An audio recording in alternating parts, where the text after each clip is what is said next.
Hey guys, welcome to another video. Today I will be painting a relatively, I don't want to say new thing for me, but basically I created a still life painting, even though I cheated a little bit. I will explain in a moment. But I realized when I was doing this that I haven't done a still life painting for quite literally years. And I had it in me to suddenly do one. And I'm so glad I did, and honestly, I cannot wait until I can do another. So basically, what I decided to paint was going to be this old crayfish carapace. So the shell, my sister found it for me years ago because she knows I like collecting weird little trinkets like this. And 2 deer vertebrae, which are still connected.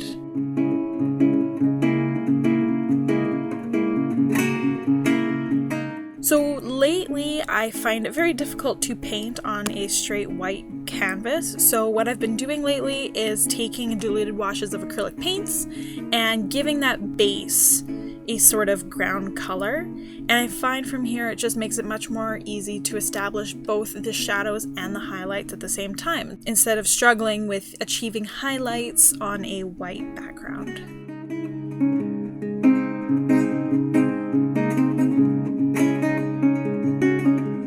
So with this one here, the ground itself is acrylics, but everything else on top is going to be oil paint.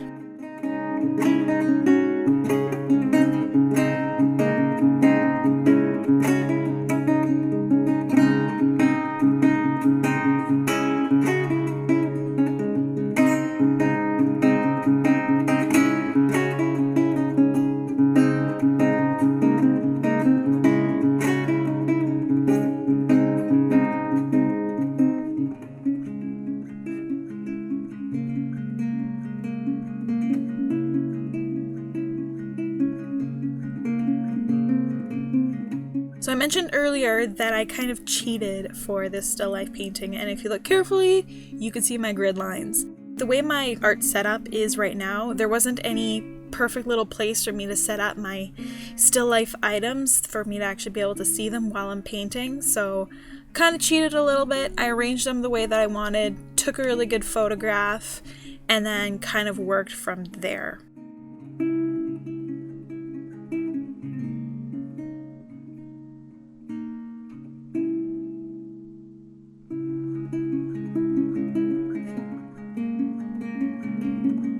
So what was kind of neat for this for me was I more or less worked Alla Prima, so I managed to finish the entire painting in one night. And if you know oil paints, they don't dry in one night. So it was really interesting for me to try and be very careful about where I'm laying down those certain values and colors, and just be generally very mindful of where I was putting them, because due to the wetness of the paint, I wasn't really able to properly layer on top afterwards. So it was a really good challenge for me, and it was a really good experience, and I could really see myself doing a lot more still life pieces in this sort of style.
here we go. Here's the final piece. I had a blast doing it, and honestly, like I said before, I cannot wait to be able to do another still life painting. I likely will be choosing similar subjects again, especially with that nice dramatic light source. I love the way that a super bright light source in a relatively dark background just plays on the actual object itself. So can't wait to do another one like this, so keep your eyes out for it. But thank you guys so much for watching. If you guys want to see more, click on this little video to the left. That will take you to another video. If you guys want to see more videos, please subscribe.